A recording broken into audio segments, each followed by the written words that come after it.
Venezuela continúa conmocionada por el asesinato de una ex reina de belleza y de su marido en un asalto.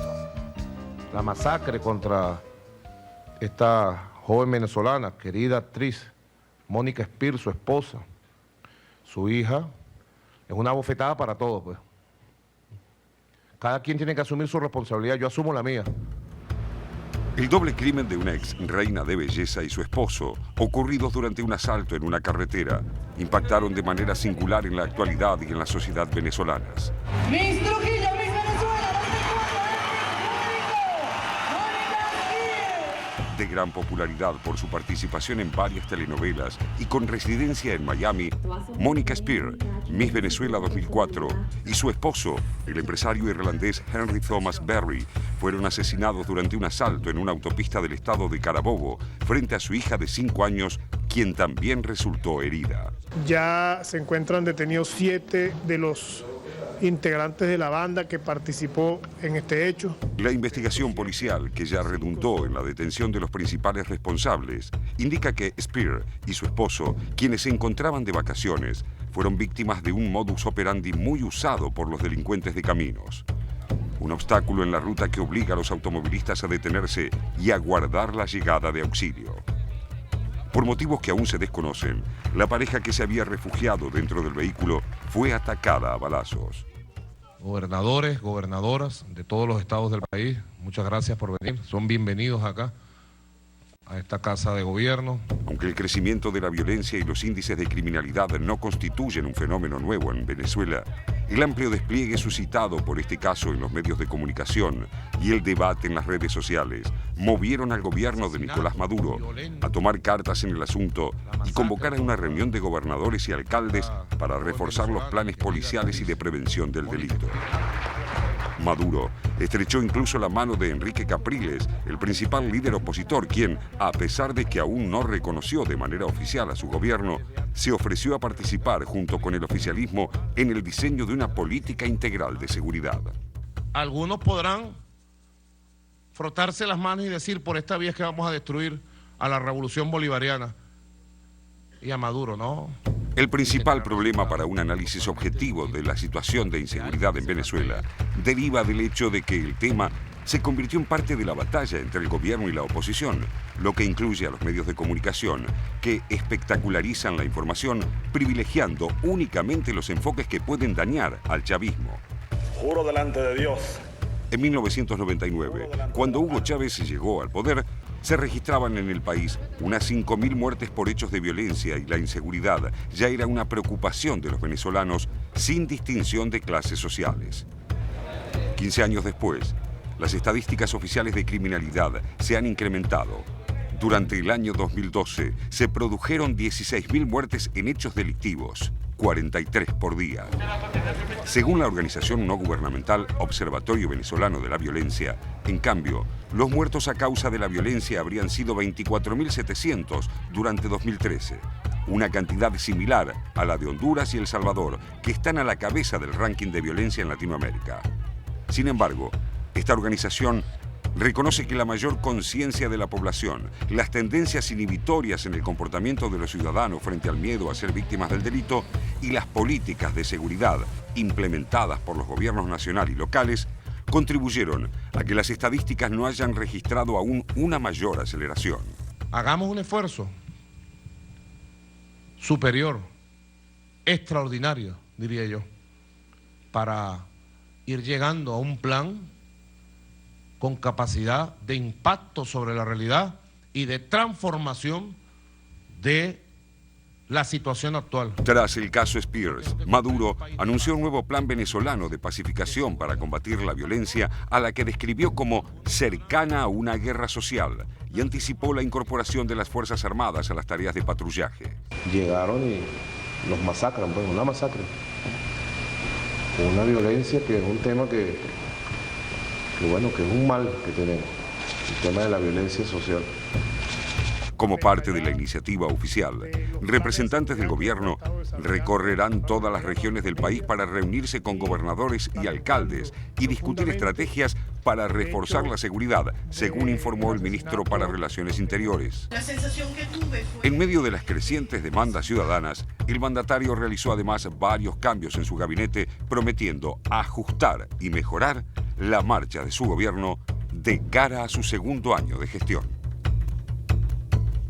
El tema Venezuela ocupa últimamente mucho espacio en los medios argentinos y las formas que tenemos de recibir esa información casi siempre es interesada, casi siempre tiene algún tinte, con lo cual obliga a hacer una lectura un poquito más profunda sobre estos temas. Por eso lo hemos invitado a Modesto Emilio Guerrero una vez más. ¿Qué tal, Modesto? No porque su visión sea objetiva, tiene un punto de vista propio, pero justamente como nos interesa el punto de vista de él y en gran medida lo compartimos, vamos a tratar estos temas. Modesto, la primera pregunta es más bien de contexto. ¿Qué pasa con el tema de la seguridad? ¿Es así? ¿Es una gran conmoción lo que provocó este asesinato? ¿Sobre qué situación previa se produjo esto? ¿Qué podemos comentar al respecto? Se produce una gran conmoción y eso es evidente. Lo que sorprende es por qué se produce una gran conmoción por una desgraciada muerte como la de Mónica Spear, reina de belleza, y no sobre el cacique Sabino, el principal jefe indio venezolano asesinado con 17 balazos el año pasado, o por los 364 cuadros, líderes campesinos asesinados en 11 años. Entonces, es una desgracia, no hagamos espectáculo de la desgracia. Ahí se sale de contexto la información de Spear. Ese es el primer problema. Y el segundo problema es convertir eso en un ardid contra el gobierno como el único culpable o la base de la delincuencia en Venezuela, que tiene no menos de 50 años estructurada. Hay un informe de las Naciones Unidas que plantea lo siguiente, y es muy interesante para esto de los estructurales y no estructurales. Hace 50 años, hace 70 años de estudio, hace 50 años, solo 22 países tenían delincuencia estructural. Hoy, 84. En 50 años, 84. Casi no hay país, salvo Islandia y alguno por ahí suelto, o países muy pequeños del Caribe y alguna isla que no tengan delincuencia estructural. Se acabó para la mayoría del mundo la delincuencia coyuntural o turística. Se acabó. El drenaje que ha hecho el sistema mundial del capitalismo sobre... Hay una prueba de eso, África. Hace 80 años no existía en África delincuencia estructural.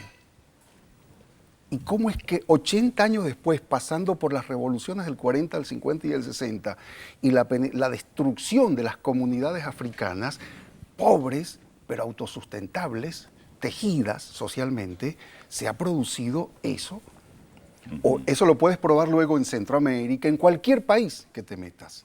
Sí. El asunto es cómo en Venezuela se hace de una política de Estado. Se han hecho tres programas o políticas de Estado durante los años de Chávez contra la delincuencia. Cayeron 4 ministros por eso, no pudieron superarla. No se pudo. Lo importante es, 1, hubo política de Estado para eso. 2, no se pudo. Las dos cosas tienen que ponerse en la mesa. Claro. ¿Qué pasó que no se pudo?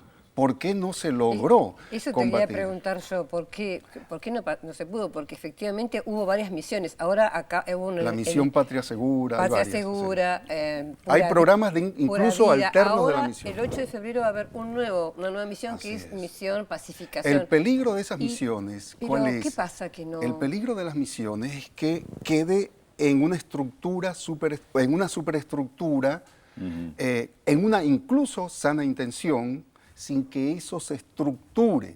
La delincuencia de hoy no es la delincuencia de 50 años atrás o 100 en los países donde había. La delincuencia en el caso de Venezuela, claro, porque es estructural, pero porque hay un mecanismo de estructura que no había 50 años atrás para la mayoría del mundo, que es la droga. La droga no es el robo, no es el hurto, la droga es un sistema global que tiene estructuras regionales, funciona como sistema, como un partido político, como un Estado, funciona. Han llegado a dirigir 3 estados en América Latina, ¿o no? Bolivia, México y Colombia, los narcoestados. Entonces el problema acá es cómo se ataca la delincuencia en su forma estructural, o sea, sistémica. Y eso no es solo con las Fuerzas Armadas, que es un elemento importante. Hay que combatirla militarmente en los grandes focos de violencia, pero hay que combatirla a largo plazo en términos sociales, a corto plazo en términos estructurales, no solo con mecanismos de violencia. Donde se atacó solo con violencia, no se resolvió.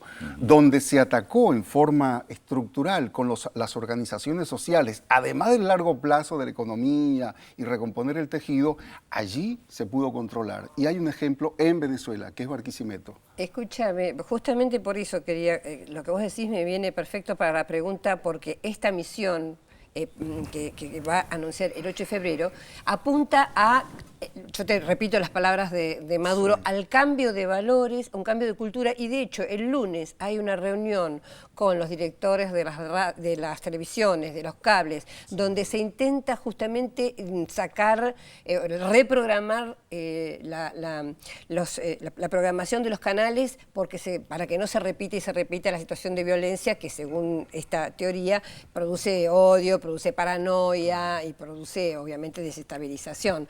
El tema sería, ¿es posible ese Sí, cambio? pero eso es a largo plazo. Eso vale para una generación.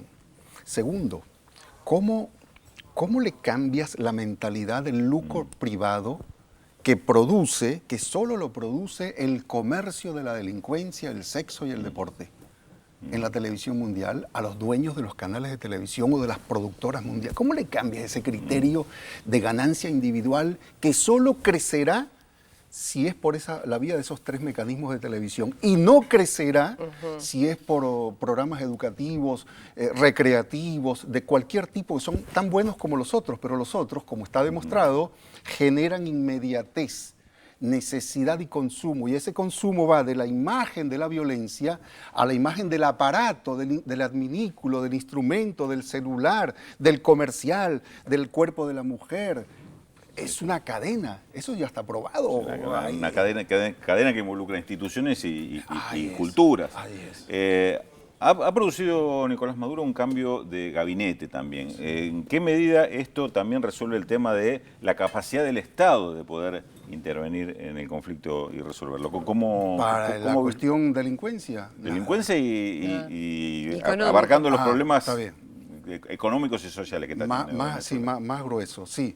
Para efectos de delincuencia, el cambio de gabinete no cambiaría ninguno de los mecanismos, salvo la intervención de las Fuerzas Armadas. Pero sí la intervención de las Fuerzas Armadas, que es un aparato exterior al tejido social. Aún en Venezuela, que está muy integrada a la sociedad, si no es sobre los movimientos sociales con ellos, incluso usando armamento bajo control de los movimientos sociales, si no es esa la manera, la estructura interna de la delincuencia que está en el barrio pobre o muy pobre no sale porque las Fuerzas Armadas entren y vuelvan a su campo de trabajo. Por eso en ese sentido no le veo mucho. En lo económico, la medida más importante, son dos grandes medidas importantes. Uno, el Consejo Exterior, que busca controlar un poco el comercio exterior, y dos, el impuesto de 30% a las ganancias capitalistas. Eso está bien, pero si va... ¿Cómo se implementa, no es cierto? No, uno, y dos, eso en Venezuela es fácil, porque hay un gobierno que tiene base social para aplicarlo. Sí. El problema es si eso está acordonado, anudado a un proceso de inversión para la producción, de estructura de producción. Si no, es una medida más. Pero muchísimas gracias, Modesto Emilio Guerrero. Vamos a comentar a una de las televidentes preguntó cómo habías bautizado tu libro cuando fue la presentación. Le vamos a decir que el libro de Modesto se bautizó con ron como corresponde. Como Dios manda. Muchísimas gracias. Bueno, te comprometemos obviamente a seguir con este tema en cualquier momento, porque obviamente esto es un tema para... Va a seguir siendo noticia. Va a seguir. Seguro. Gracias, Modesto. Bueno, muchas gracias. Entonces, mensajes tenemos un montón. Tenemos un montón. A ver, conflicto Perú y Chile en La Haya. ¿Por qué Alemania no está? No me dice de quién es el mensaje. ¿Por qué Alemania no está como el resto de Europa? Bueno, por ahora no está como el resto de Europa, yo diría, para hacer corta la respuesta, porque es el que está controlando el proceso y derivando costos hacia el resto, pero ya está empezando a sufrir algunos rebotes de ese costo de la crisis europea. Bueno, yo tengo un montón de saludos y de felicitaciones para Modesto Emilio, para el programa, y hay muchos que ya van adivinando la encuesta. Por ejemplo, Carlos de Parque Patricio, Alberto de los Hornos, Goya de Paso del Rey y Marta de Belgrano. Así que, bueno, la verdad es que parece que esta vez fue muy fácil, pero de todas maneras... No, no adivinan es porque saben, eso de que adivinan... Es verdad. Para los que no adivinaron, que son muchos, ahora voy a dar más datos. Es nuestro personaje de hoy, saxofonista, flautista, clarinetista y compositor. Nuestro prolífico personaje se inspiró en Miles Davis, en John Coltrane, sus verdaderos maestros, y quienes ejercieron en él su mayor influencia estilística. ¿Quién es este personaje? Bueno, vamos a un nuevo corte y después a la vuelta tenemos Irán y su programa nuclear. Entra en vigencia el histórico pacto firmado en noviembre en Ginebra, por el cual Teherán congela parcialmente sus actividades nucleares a cambio del levantamiento de sanciones económicas. Luego de la pausa en Visión 7 Internacional.